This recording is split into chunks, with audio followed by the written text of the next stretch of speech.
प्रस्तुत है समाचार प्रभात।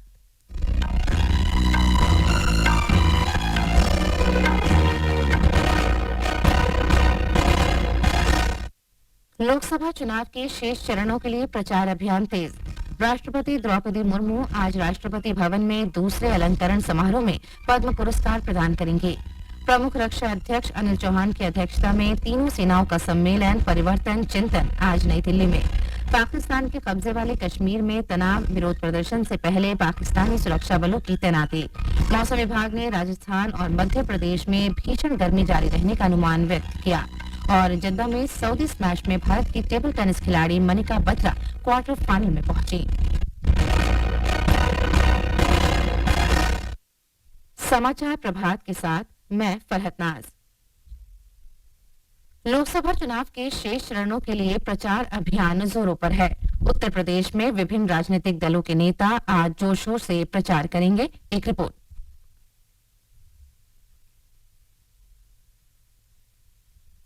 रायबरेली के चुनाव को लेकर अहम रणनीति तैयार करने के मकसद से भारतीय जनता पार्टी के राष्ट्रीय अध्यक्ष जगत प्रकाश नड्डा आज शाम लखनऊ में रहेंगे। वे लखनऊ, उन्नाव, मोहनलालगंज और रायबरेली लोकसभा क्षेत्रों के वरिष्ठ पार्टी पदाधिकारियों की बैठक करेंगे। इसके साथ ही वो चौथे चरण के मतदान वाले निर्वाचन क्षेत्रों के विधायकों और विधान परिषद सदस्यों की बैठक भी लेंगे। इन बैठकों से पहले वो फतेहपुर और चित्रकूट में चुनावी रैलियों को भी संबोधित करेंगे। दूसरी ओर समाजवादी पार्टी प्रमुख अखिलेश यादव बहराइच, धौरहरा और लखीमपुर खीरी लोकसभा क्षेत्रों में प्रचार करेंगे। कांग्रेस महासचिव प्रियंका गांधी वाड्रा भी आज रायबरेली संसदीय क्षेत्र में चुनाव प्रचार करेंगी। सुशील चंद्र तिवारी, आकाशवाणी समाचार, लखनऊ।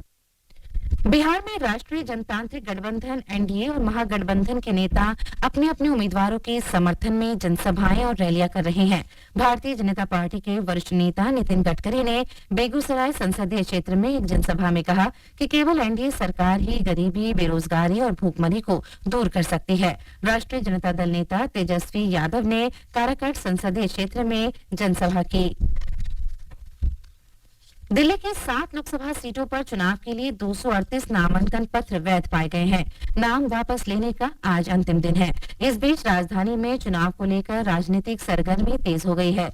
सभी दलों के उम्मीदवार समर्थकों के साथ साथ अपने अपने क्षेत्र में जनसंपर्क कर रहे हैं।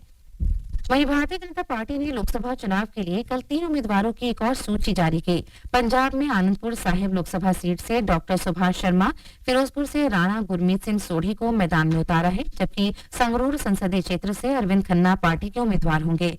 भाजपा की केंद्रीय चुनाव समिति ने उम्मीदवारों के नामों को अंतिम रूप दिया। लोकसभा चुनावों के दौरान राज्य और केंद्र शासित प्रदेशों के मुख्य निर्वाचन क्षेत्रों की श्रृंखला में उत्तर प्रदेश के इटावा संसदीय सीट के बारे में जानकारी दे रहे हैं हमारे संवाददाता ओम अवस्थी। इटावा लोकसभा क्षेत्र में 3 जनपदों इटावा, औरैया और कानपुर देहात का समन्वय है। इस संसदीय क्षेत्र में 5 विधानसभाएं इटावा, औरैया, भरथना, दिबियापुर और सिकंदरा आती हैं। इस संसदीय क्षेत्र में कुल 18,27,781 मतदाता हैं। इनमें 9,83,960 पुरुष मतदाता और 8,43,780 महिला मतदाता शामिल हैं। इटावा को राजनीतिक पहचान और सबसे ज्यादा चर्चा समाजवादी पार्टी के मुखिया रहे स्वर्गीय मुलायम सिंह यादव से मिली। सबसे बड़ा राजनीतिक परिवार होने की वजह से समाजवादी पार्टी का दबदबा इटावा लोकसभा सीट पर रहा है। सपा इस सीट पर लगातार 3 बार जीतने वाली इकलौती पार्टी है। भाजपा रामशंकर कठेरिया को एक बार फिर प्रत्याशी बनाकर इस सीट पर जीत की हैट्रिक लगाने की कोशिश कर रही है। वहीं सपा ने अपनी सीट वापस हासिल करने के लिए जितेंद्र दोरे को मैदान में उतारा है। उधर बसपा प्रत्याशी हाथरस की पूर्व सांसद सारिका सिंह बघेल मुकाबले को रोचक बना रही हैं। लोक निर्णय 2024 आम में आप फिर स्वागत है। पर्वों और उत्सवों का देश है भारत। अब समय है। राष्ट्रपति द्रौपदी मुर्मू आज राष्ट्रपति भवन में दूसरे नागरिक अलंकरण समारोह में पद्म पुरस्कार प्रदान करेंगी। पद्म पुरस्कार देश के सर्वोच्च नागरिक पुरस्कार हैं। इनमें 3 श्रेणियों में पद्म विभूषण, पद्म भूषण और पद्मश्री सम्मान प्रदान किए जाते हैं। एक रिपोर्ट। ये पुरस्कार कला, सामाजिक कार्य, सार्वजनिक मामले, विज्ञान और इंजीनियरिंग, व्यापार और उद्योग, चिकित्सा, साहित्य और शिक्षा, खेल और सिविल सेवा सहित विभिन्न विषयों और गतिविधियों के क्षेत्र में दिए जाते हैं। पुरस्कारों की घोषणा हर वर्ष गणतंत्र दिवस के अवसर पर की जाती है। पिछले महीने 22 अप्रैल को राष्ट्रपति ने 3 पद्म विभूषण, 8 पद्म भूषण और 55 पद्मश्री पुरस्कार प्रदान किए थे। अनुपम की रिपोर्ट के साथ समाचार कक्ष से मैं स्पर्श सक्सेना। प्रमुख रक्षा अध्यक्ष अनिल चौहान आज नई दिल्ली में आयोजित परिवर्तन चिंतन में भाग लेंगे। परिवर्तन चिंतन तीनों सेनाओं प्रमुखों के लिए एक महत्वपूर्ण सम्मेलन है और इसका उद्देश्य नवीन सुधारात्मक विचारों और पहलों की शुरुआत करना है। पाकिस्तान के कब्जे वाले जम्मू कश्मीर में तनाव बढ़ने की खबर है। पाकिस्तानी प्रशासन 11 मई को होने वाले विरोध प्रदर्शन को दबाने के लिए सुरक्षा बलों की तैनाती कर रहा है। हालांकि united Kashmir people's national party और ज्वाइंट अवामी एक्शन कमेटी ने शांतिपूर्ण प्रदर्शन पर किसी बल प्रयोग के खिलाफ प्रशासन को कड़ी चेतावनी दी है। दोनों दलों ने कहा है कि यदि प्रशासन बल प्रयोग करता है तो वे अंतर्राष्ट्रीय स्तर पर विरोध प्रदर्शन करेंगे। संयुक्त बयान में कहा गया है कि विरोध प्रदर्शन अन्यायपूर्ण कराधान, महंगाई और भारी बिजली बिलों के विरोध में है। इसके अलावा पाकिस्तान के कब्जे वाले जम्मू कश्मीर और गिलगिट बाल्टिस्तान में स्थानीय भूमि और जल संसाधनों पर स्वामित्व की भी मांग की जा रही है। इस बीच विदेश मंत्री डॉक्टर सुब्रमण्यम जयशंकर ने कहा है कि देश का हर राजनीतिक दल ये सुनिश्चित करने के लिए प्रतिबद्ध है कि भारत का अभिन्न अंग पाकिस्तान के कब्जे वाला कश्मीर भारत को वापस मिलना चाहिए। नई दिल्ली के गांधी कॉलेज में छात्रों से बातचीत करते हुए श्री जयशंकर ने कहा कि जम्मू कश्मीर में अनुच्छेद 370 हटने के बाद पीओके का मुद्दा लोगों की प्राथमिकता में आ गया है। Politics of the day had driven it very deeply into public consciousness. Now we see, once we change it, then the entire ground situation changes. So all I can say with respect to POK, that there is a parliament resolution. Every political party of this country is committed to ensure POK, which is a part of India, returns to India. This actually is our national commitment. विदेश मंत्री doctor Subramaniam Jaishankar आज मालदीव के विदेश मंत्री मूसा जमीर के साथ द्विपक्षीय और क्षेत्रीय मुद्दों पर चर्चा करेंगे। विदेश मंत्रालय ने कहा है कि मालदीव हिंद महासागर क्षेत्र में भारत का प्रमुख समुद्री पड़ोसी है और श्री जमीर की यात्रा से दोनों देशों के बीच द्विपक्षीय सहयोग को और गति मिलेगी। मालदीव के विदेश मंत्री कल शाम भारत की 3 दिन की यात्रा पर नई दिल्ली पहुंचे। विदेश सचिव विनय मोहन क्वात्रा बांग्लादेश की यात्रा पर कल ढाका पहुंचे। एक सोशल मीडिया पोस्ट में बांग्लादेश के विदेश मंत्रालय ने श्री क्वात्रा की यात्रा के बारे में बताया कि आज प्रधानमंत्री शेख हसीना, विदेश मंत्री हसन महमूद और बांग्लादेश के विदेश सचिव मसूद बिन मोमेन के साथ भी बैठक करेंगे।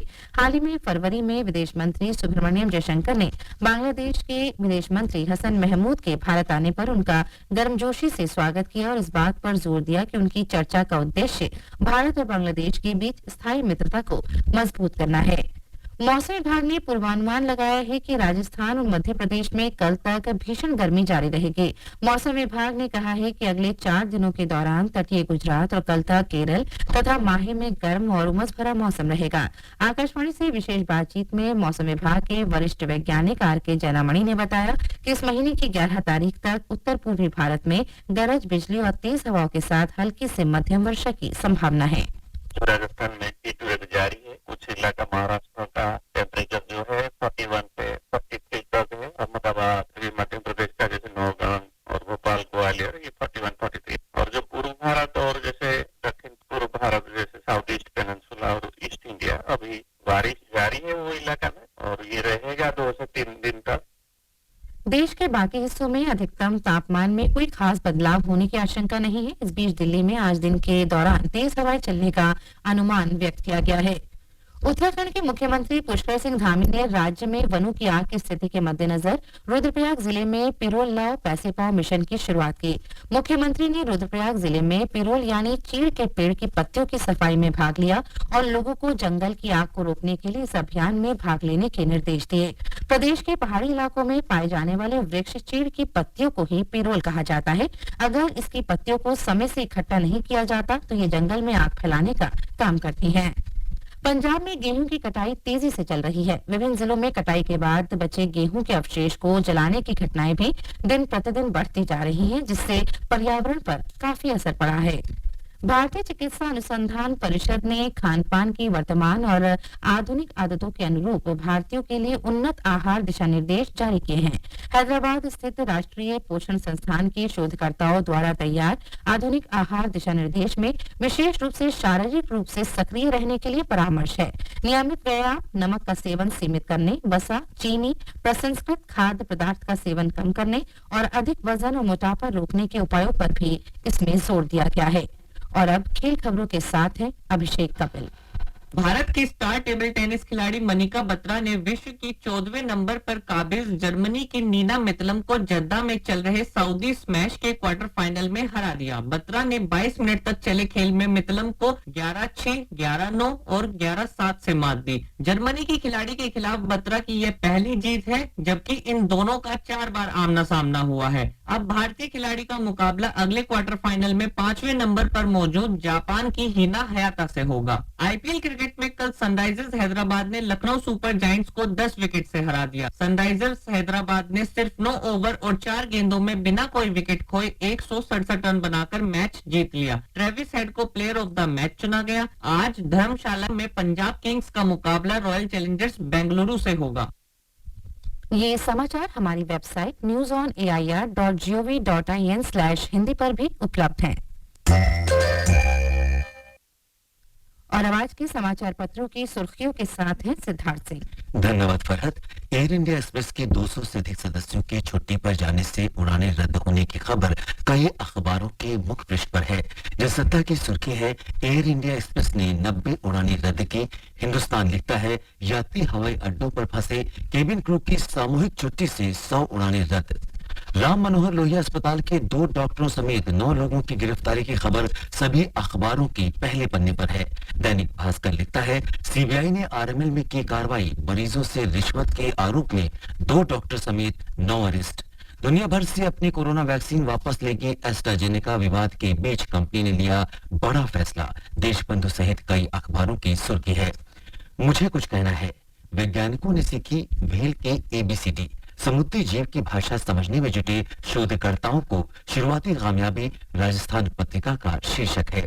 दुनिया भर में अप्रैल का महीना अब तक का सबसे गर्म रहा, जनसत्ता की सुर्खी है। पत्र लिखता है, बारिश और बाढ़ से कई देशों में जनजीवन अस्त व्यस्त हुआ। अमर उजाला के शब्द हैं, मई में अब तक बारिश नहीं, झुलसा रही गर्मी। राजधानी में पश्चिमी विक्षोभ के न आने से बढ़ रहा अधिकतम तापमान, लोग हो रहे परेशान।